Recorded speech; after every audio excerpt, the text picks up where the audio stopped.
নিজে যেসব ভুলে সম্মান কমে যায়, কিছু মানুষ ঘরে ঢোকার সঙ্গে সঙ্গে এই পরিবেশটা কেমন বদলে যায়। সবাই নড়িচড়ে বসে, তার কথা শোনার জন্য উন্মুখ হয়ে থাকে। অথচ তিনি হয়তো খুব জোরে কথা বলেন না, নিজেকে জাহির করার জন্য কিছুই করেন না। তবু সবাই তাকে সমীহ করে, সম্মান করে। আবার উল্টোটাও ঘটে। কেউ হয়তো অনেক জ্ঞানী, অনেক কথা বলছেন, কিন্তু কেউ তাকে পাত্তাই দিচ্ছে না। কিন্তু কেন এমন হয়?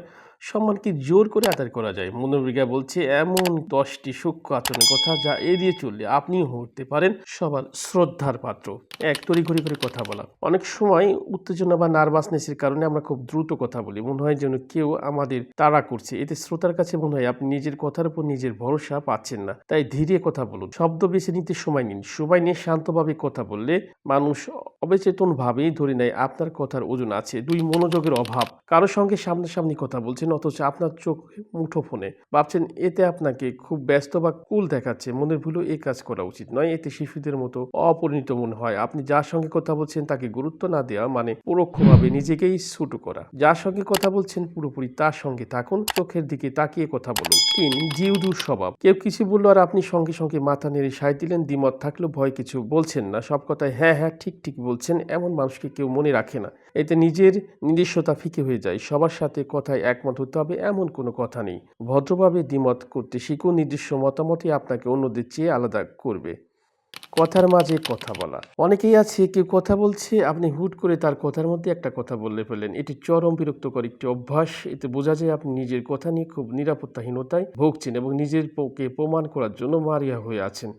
প্রথমে ভালো শ্রোতা হন, অন্যকে কথা শেষ করতে দিন, মাঝে একটু নীরবতা থাকলেও সমস্যা নাই। 5, অতিরিক্ত সিরিয়াস থাকা। সবসময় মুখ গোমরা করে থাকা বা সবকিছুতে খুঁত ধরা মানুষকে কেউ পছন্দ করে না। এরা ঘরে থাকলে আনন্দ শেষ হয়ে যায়। আপনি সবসময় সবকিছু নিয়ে অতিরিক্ত সিরিয়াস থাকলে মানুষ আপনাকে এড়িয়ে চলবে। তাই পরিস্থিতি বুঝুন, নিজেকে হালকা রাখুন। যে মানুষটা হাসতে জানে এবং অন্যকে হাসাতে জানে, তার প্রতি মানুষের সম্মান এমনিতেই চলে আসে। 6, সবসময় সেফ খেলতে যাওয়া। সবার কাছে ভালো মানুষ সাজার জন্য অনেকে বিতর্কিত বা কঠিন বিষয় এড়িয়ে চলেন। সত্যি কথা বলতে ভয় পান, পাছে কেউ কিছু মনে করে। কিন্তু যারা সবসময় সেফ খেলে তাদের মানুষ বড় জোর নিরীহ বলে সম্মান করে না। নিজের সত্যটা সবসময় বলতে শিখুন। সাত, নিজেকে সস্তা করে ফেলা। কেউ ডাকলো আর আপনি সব কাজ পেলে দৌড় গেলেন, ভাবছেন এতে মানুষ খুশি হবে? খুশি হয়তো হবে, কিন্তু সম্মান করবে না। যে নিজের সময়ের মূল্য দেয় না, অন্যরা তাকে মূল্য দেবে কেন? সাহায্য করা ভালো, কিন্তু নিজের আত্মসম্মান বিসর্জন দিয়ে নয়। মানুষকে খুশি করার জন্য নিজের কাজ নষ্ট করবেন না। 8, কথা বলার সময় নিজেকে বিচার করা। কথা বলার সময় আপনি কি ভাবছেন, আপনি কি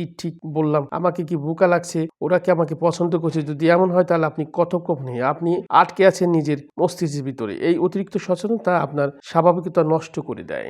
9, সমালোচনার প্রতিক্রিয়া দেখানো। কেউ আপনার সমালোচনা করলো বা অপমান করলো, আপনি রেগেমেগে তাকে পাল্টা আক্রমণ করলেন। আপনি ভাবছেন আপনার শক্তি দেখালেন, আসলে আপনি নিজের দুর্বলতায় প্রকাশ করলেন। প্রতিক্রিয়া দেখানো মানে আপনি তার কথায় আঘাত পেয়েছেন এবং আপনার কিছু লুকানোর আছে, তাই প্রতিক্রিয়া না দেখিয়ে হাসুন, বিষয়টাকে হালকাভাবে নিন। 10, ফলাফলের উপর নির্ভরশীলতা। এটাকে এক কথায় বলা যায় কাঙ্গালপনা। আপনি খুব করে চাইছেন কেউ আপনাকে পছন্দ করুক বা কোনো ক্লায়েন্ট আপনার ডিলটা সাইন করুক।